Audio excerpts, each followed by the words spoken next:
Hello, all signs tayo. So, kahit ano sign, general reading muna tayo for the collectives. Since yung Philippines, nagkaroon ng malawakang flood. So, ayan. I am the loving energy of the universe. Okay. Maraming mga nawawalan ng pag-asa. Yung mga maaari din siguro yung iba hindi na nabigyan ng tulong. Okay.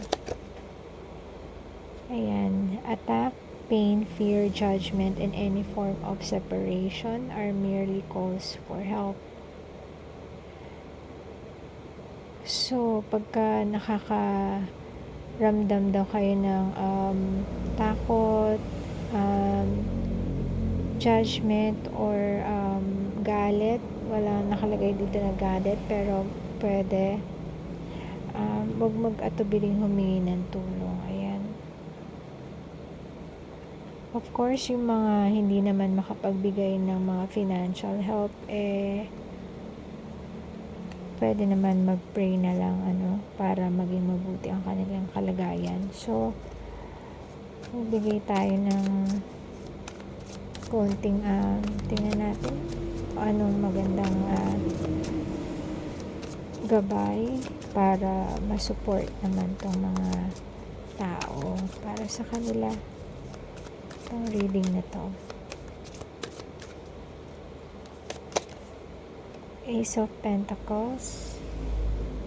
So, sa Ace of Pentacles, maraming bagong darating. Maaaring maraming nawala, pero madami pa rin opportunity na darating. Ayan, Judgment, Ten of Wands. Sobrang hirap ng dinanas nila. Pero hindi lahat yan mababaliwala kasi mapapalitan yan, matutulungan sila in return. May karma, may good karma yung mga hirap na pinagdaranasan nila. Ayan, Ace of Swords. Maaaring yung iba nag-iisip kung bakit nila sinapit yun. Ayan. Pero balang araw ma-realize din nila. Mabibigyan din nila ng sagot yan.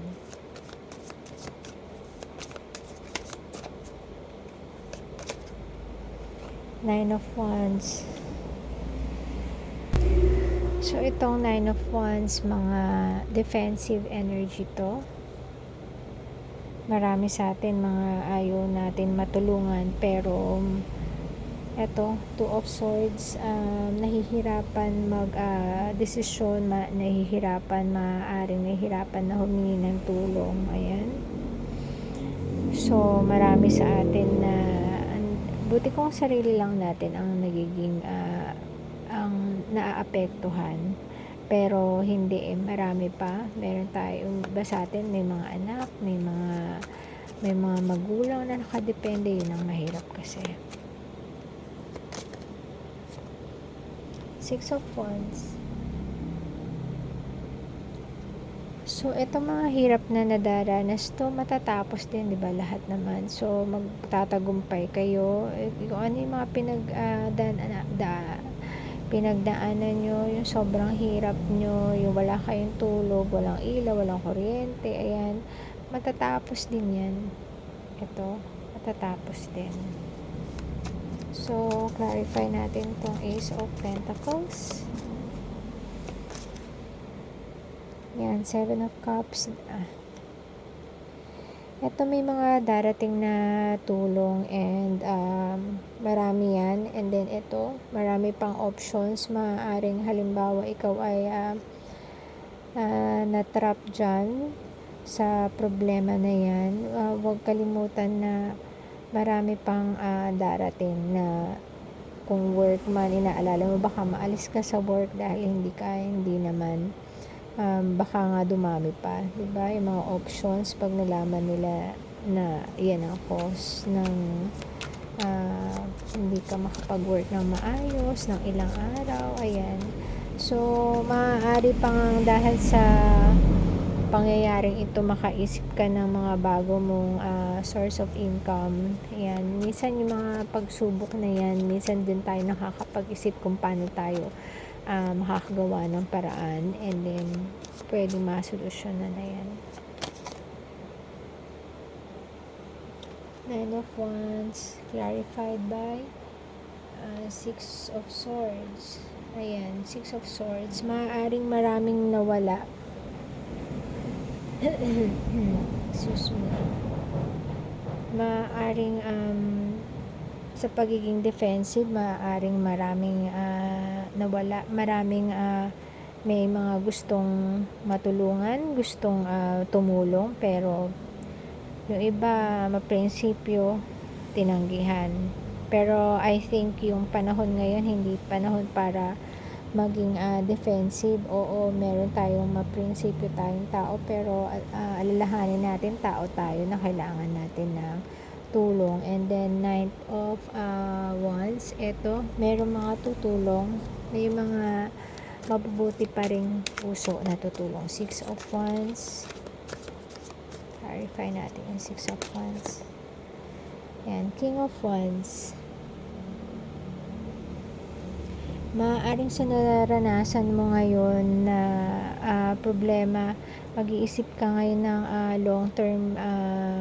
long-term solution. Hindi lang yan, maaaring iba, mga naranasan nila, baka magpa-repair ng mga bahay na mas matataas, kasi mukhang yun na yung mga darating na pangyayari, hindi na natin maiiwasan. So, instead na umasa sa government, mga iba, kung may resources din lang, magpataas na lang ng bahay, or either mag-relocate siguro, kung talagang palagi na. Ayan, the world. Tandaan na yung mundo, may cycle yan, may bawat cycle yan. So, maaaring yung mga pinaghirapan mo ngayon nawala, meron ka pa rin, ayan, Three of Wands. Talagang kakain lang ng panahon, maghihintay lang tayo ng tamang panahon, and meron darating, meron mga taong tutulong, either sa, hindi naman to porke sa love life lang, meron ding mga taong pwedeng tumulong, pwedeng sa work, matutulungan kanila. Ayan, so eto lang ang gabay, wag mawawala ng pag-asa. Eto, ang mundo ay bilog, hindi ka laging nasa ilalim. Minsan talaga nasa ibabaw, minsan talaga nasa ilalim. Yung mga taong, may mga taong naguguluhan, pero in time malalaman mo rin kung bakit nangyayari yan. Meron talagang ganyan sa buhay, yan yung way of life hindi may iwasan. Minsan kailangan natin maghintay ng tamang oras, may mga oras na tama para sa mga bawat bagay. Kung mahihirapan ka ngayon na makaalpas, wag mo nang isipin yung oras ng paghihintay. Ang isipin mo, darating din yung panahon na talagang malalagpasan mo rin yan. Hindi lang naman to sa yung nangyaring baha, kung hindi in general sa buhay mo, hindi lang, kahit na iba, siguro yung mga nag-iisang person, eto, makakakuha ka pa rin ng person mo. Ayan, huwag kang mawawalan ng pag-asa na baka mag-isa ka na lang tumawid sa buhay ng buong journey mo, 'di ba? So, eto, maghintay lang, and iikot din yung mundo. Hindi lahat laging nasa baba. Ayan. At ito, malinaw, wag mag-atubiling humingi ng tulong. Kasi, oo nga, malakas ka, pero minsan napapagod din yung katawang lupa mo, di ba? I am the loving energy of the universe. So, huwag kang mahiyang humingi ng tulong, kasi pag naka-recover ka naman, pwede ka rin naman makatulong sa iba. Ayan. So, ganun lang, pag nasa taas ka, tulungan mo yung mga nasa baba, and yung mga nasa baba, tulungan din naman umakyat yung mga taon to. Ayun, so, ayun lang, sana maging hopeful. May mga taong kayang-kaya pa rin or may kakayahan pa rin na tumulong sa ibang tao. Huwag mag-atubiling tumulong kasi babalik din yan sa inyo. Merong mga good karma yan.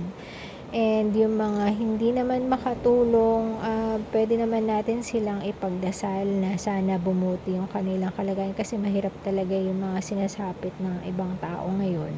Sa panahon ngayon, wala tayong magawa, wala tayong kakayahan, wala tayong resources na makatulong sa material, financial. Yung iba, yung malapit, pwede rin tumulong, magbigay ng mga tulong, mga malalapit. Yung mga walang kakayahan na malayo, pwede naman mag-pray na lang muna tayo.